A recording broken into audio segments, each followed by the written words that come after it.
made the labor movement, because the leadership of the movement would have been coming under pressure by their rank and file, because you have wages being eroded. I'll give you an example. I was part of the team that negotiated the last minimum wage before the 30,000 naira.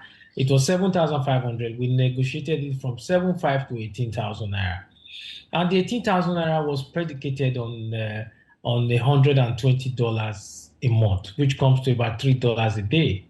So then when you have 30,000 naira minimum wage with about 715 naira, as of today it's about 795. So let's just approximate and say 800 naira to the dollar. So if you say 800 naira to the dollar, your 30,000 naira actually is lower than the 80,000 naira that was negotiated.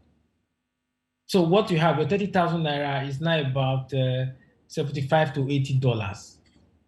So what, in terms of purchasing power, the Nigerian people the workers have lost more than 40% of their revenue. So that's what you have going on. About 35–40% of their income has lost its purchasing power. So what Labour is asking for, now we are losing our purchasing power because the naira has been devalued steadily. So what do? How do you mitigate all of these factors? And then I also understand what the government will be going through, talking about the pressures on forex. So do you also allow the forex to float? And when you allow forex float and your manufacturing sector is in a comatose state, what you have is that you have nothing to export. After the Second World War, what the Japanese did was to devalue their currency, and then they grow their manufacturing sector, and then made it easier for them to sell to the outside world. They made so that, and then you have more dollar flowing into the economy. Then you didn't have this pressure that we're having. So the pressure we're having right now is that there's a projection that between now and December is likely, if there's no intervention, it's likely the naira to dollar may go as high as up to 1,000 naira. So these are the challenges that the ordinary workers are facing. And what they're asking for is government should show them the way, make a plan for them, and let them see that something is actually happening. Right, Comrade Sele, it could be argued that a process was already, in motion between organized labor as represented by the NLC and the TUC and the federal government. Of course, organized labor declared a strike, a national strike, a nationwide strike for the 7th of June 2023, and the federal government obtained an ex parte order at the National Industrial Court restraining the labor unions from embarking on that strike or any sort of industrial action. Both parties sat down at a negotiating table right there at the National Assembly House of Reps, mediated by the then Speaker of the House of Representatives, Femi Gbajabiamila, who incidentally now is the Chief of Staff, still mediating. And on June 5, that June 7 strike was called off, and Labour and the federal government together signed a communique with resolutions and agreements. And on June 19, both parties were to meet the first meeting of the Joint Committee. So it could be argued that a process was already in motion and that there was no need for a strike. Tell us, what came out of the meeting on June 19 between organized labor and the federal government, if you're aware? I think one of the challenges that organized labor has faced is what now made this happen is the fact that having to move from initially we were paying 500 and a little less than 600 naira for a liter of petrol, and suddenly they are now paying about 620 in Abuja and 630 in Kano. We are now paying in Lagos is about it's now 590 from 588. It's now 590 in Lagos. So organized labor became jittery that, is this the way it's going to be? But if you also look at what is happening now, I'm not going to call this a full-blown strike. It's more like a protest. Because if you say it's a full-blown strike, the oil workers will be on strike. You will have production and a production shortfall, and then you're also going to have NUPEG going on strike. You're not going to have petroleum product being moved from one location to another. So what you have now is more of a protest, just drawing the attention of the government to what is at play. Listen to us, and I'm happy they are meeting with the president at the bar now. And then I'm hoping that something come out of all of this discussion. Because the bottom line that we're having is across the country, there's been the protest has been peaceful, and the security agents have also been doing their job. Labor is one of the only institutions in Nigeria that can call people out, that call its members out without paying a dime. I know all this protest is based on sachet water, and that's it.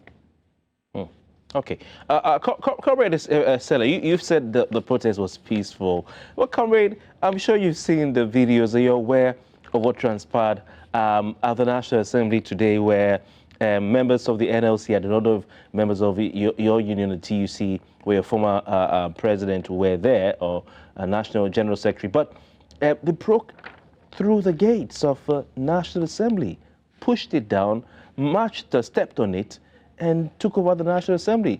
You know, something reminiscent of what happened in America when Donald Trump organized his God Save America protest, and they went looking for the Vice President and the Speaker Pelosi to try and kill them.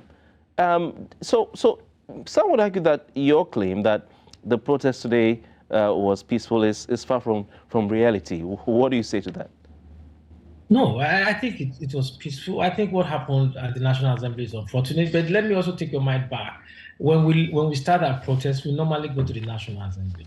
The sovereign of the whole of the country is in the National Assembly. And what normally happens is that the leadership of the National Assembly meets us at the gate. You know, so the leadership of the National Assembly meets us, or if they don't meet us at the gate, they will send a representative to welcome us into the National Assembly. And then we will all march in, and then we will do our rally in the National Assembly. So you know these guys were coming, and they were locked out.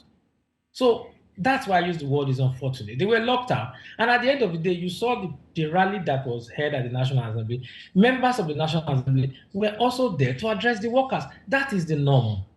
Because they broke the gates. Peaceful people don't break the gates of other people's offices.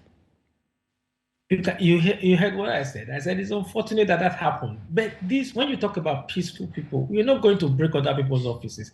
The National Assembly is the National Assembly is why we have a democracy. When you talk about democracy, the fulcrum of democracy is the National Assembly. The National Assembly is supposed to be free access.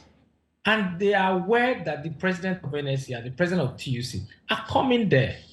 So even if both presidents will not want to sanction pulling down the gate, but people ordinarily will get infuriated. Now, let me give you an example. In a dictatorship, you have the executive and judiciary. So the reason why we say this is a democracy is because of the National Assembly, is because of the House of Rep and the Senate. So the sovereignty of the country is actually in the National Assembly, while the majesty of the state is the president. So the National Assembly is one place that every Nigerian is supposed to have free access to go and ventilate work. But Comrade Sele, I don't know if it's true that every Nigerian can just walk into the National Assembly and do what they want to do, because I mean that will be sort of opening National Assembly to any sort of attack. It's controlled access. Even Aso Rock Villa, you can't just walk there. It's okay. It's the seat of power. Nigeria is my country. I'm walking into it. You can't do that. There are rules. Now, were the National Assembly members aware that they were coming? You will find out. You ask that. But let me also give you. I'm talking to you from my own past experience. I've led protests. I've led strikes. Last time Aminu Tambuwa was there, he will welcome you. Everybody goes there and welcome you. When you have issues like this, the first thing you do is to be very, very accommodating, and you disarm the easiest way to disarm protesters is not to shoo them away. It's to hear them out. In Lagos, they also did the same thing. Nobody broke anything. They were waiting for them. So the next thing you do, okay, did the senators or the members of the National Assembly were they not part of the rally later? They were part of the rally. So when you talk about the NSC and the TUC are institutions. These are groups who will say, let's have a protest, and this protest is happening from Abia to Zamfara. So it tells you that they also deserve some respect. But I'm not saying that that gives them the right to pull down the gate. But I'm saying pulling down the gate is avoidable. All right. Comrade Sele, what's your take on this kind of action bearing in mind the tension in the country, we still, have the NSAS protest fresh in our minds. There's been no proper closure on that. Nigerians are still waiting with bated breath as far as, elections are concerned, with all the tribunal cases going on and all that. Some would say that probably the other approaches as far as collective bargaining, which you're an expert in that, other approaches as far as collective bargaining is concerned should have been explored rather than calling out people on the streets. I think most times before you have both presidents come out and this is what they are doing now is more of a last resort. But I am still very convinced that they are being very careful. They've not declared a full-blown strike. This is not a full-blown strike, and they are still giving room for negotiation, room for negotiation, and then there's also rules of engagement. Now, if you ask me, I would say the federal government should not have allowed both presidents to go ahead and give an ultimatum. Once you give an ultimatum, it's very difficult to walk back on an ultimatum. That's one. And then number two, it's even better that they had to go ahead and do the protest. So it's in the interest of both leadership not to lose legitimacy. Because if you call out your members and then on the eve of it, you ask them to go back, and then you don't have anything to show for asking them to go back, gradually your legitimacy is being eroded. So this protest, fine, the way it has gone, and I'm happy we've not had any crisis around it from both the unions and the Nigerian security apparatus. So that is good. But don't also forget that protest is an inalienable right of workers, of all Nigerians. You can protest. Somebody can go and sit in front of the National Assembly and just sit down there.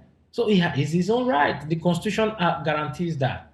So we shouldn't make it look as if these guys are committing crime.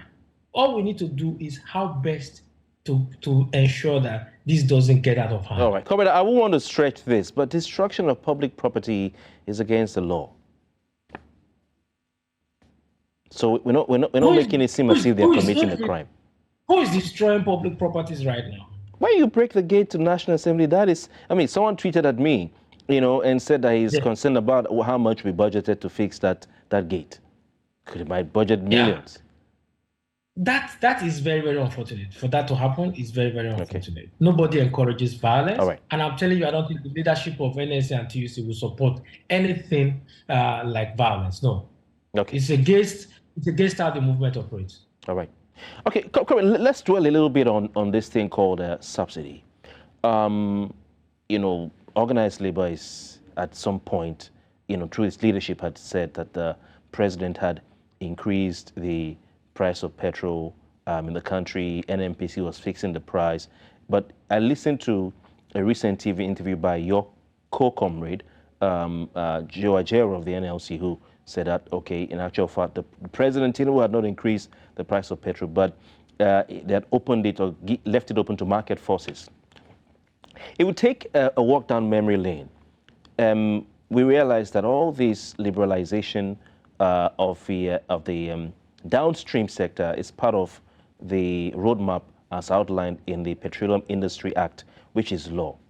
If you also go down memory lane, we will remember that there were hearings, by the National Assembly where various organizations, including organized labor, were allowed to present memoranda. The late Chika Onwegbu of the TUC was a friend of mine, and I interviewed him many times. And several of you in labor, very erudite, presented papers, at some of these fora, even at the National Assembly. You all had your positions, the NLC and the TUC. And this thing called the Petroleum Industry Bill was passed and became the Petroleum Industry Act. Now, we didn't get everything we wanted to get, especially if you talk about the host communities and all that. But I remember that Labour was happy about the passage of the Petroleum Industry Act and even wrote a letter. And that letter is still on the internet till date. A press release congratulating the federal government and commending the National Assembly for passing the Petroleum Industry Act. Now, you've had all these years to go through the process. I know you know what I'm driving at. So you're part of what is playing out today, comrade. So why is Labour all of a sudden acting as if they don't know Did he know this was coming? Now, the first thing you also we have to identify in all of this. Yes, Chika Honorable was the Pengassin rep. He was the one to speak on behalf of Pengassin. I'm aware of that. Now, people don't also know the dynamics of how labor work. You have the federation. The federation is Nigerian Labour Congress and the Trade Union Congress. Then you have the industrial unions, which e.g. Pengassin for TUC, NUPENG for NLC. Now, Pengassin and NUPENG, Chika is from the Pengassin wing. Pengassin and NUPENG are 100% in support of subsidy removal. Total. Then TUC, which is the umbrella body for Pengassin, is also subtly in support of subsidy removal. Now, where is the issue right now is that TUC and Pengassin's look is, Mr. President, let's put 1, 2, 3, 4 measures in place. I'm happy because I was with Pengassin president about three or four weeks ago with other past presidents, where he gave us a brief about where we are. Pengassin is not against subsidy removal. Pengassin's major challenge has been that there are certain things that they expect, not just this administration. I'm not going to hold the Tinubu administration responsible for what is playing out now. It just happens that in definition of government is continuous. So Tinubu administration is just 2 months old in office. Yeah, sorry, comment, because of time, I just want to clarify. I'm saying that the TUC wrote a letter. It's published. I'm sure you're aware of this, commending the federal government for passing the PIB and said they agreed with everything that was there, including what will be happening now is just a play out. And Buhari postponed it for months or years, you know. So you were part of this, what is playing out now. And you had time to request and to make sure that things were put in place, but you didn't. The only thing I remember that the TUC asked for was that members of the Congress who are in the industry, particularly, should be given roles in the management of the successor, organizations of the NNPC. I remember it clearly, and it's on the internet for anyone to print today. You didn't ask for all these palliatives you're asking for. You didn't put anything in place so why are you striking now? Don't forget I'm a former president. So you're making it sound as if I'm the one that is supposed to make those requests. Now, yes, the union should have made all of that demands. But where the current challenge that they are talking about now, it's not as if they are saying, no, we are against subsidy in totality. Let me talk about from the TUC's angle. Even if you look at the demand by Ajero-led NSC, he's saying take us back to 500 and the earlier amount, which came to almost about 500. But what you have, if you are asking government to take us to about 500 naira, it already means that you accept subsidy removal.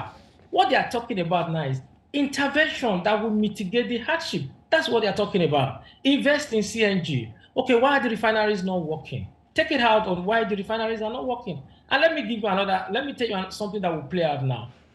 In October, it's likely you are going to pay more. If Lagos is buying at 590, Abuja is buying at 617, 620. In October, Lagos will be buying at 600 plus, and Abuja will be going towards 650, 660. And you may ask me why. The current price of crude is $85 right now to a barrel. And if you now juxtapose that with what is happening in the black market or what is happening in the I&E window in the CBN, what you have now is that if you are going to buy import petrol, you cannot sell at this price. So what the unions are even helping the government right now to say, oh, get prepared for more challenges that is coming. So they are not saying, what they are saying is your intervention, let us see your intervention. I don't think TUC or Pengassin can come out openly and say they're against subsidy removal. No, I was president of Pengassin, I was president of TUC. We will say remove subsidy, but that was always our catchphrase. But means fix the refineries. If our refineries were working right now, the pressure on FX, we will not be talking about it. So you can get that crude in naira. You can get your PMS in naira. So because you have local refining capacity, which we lack.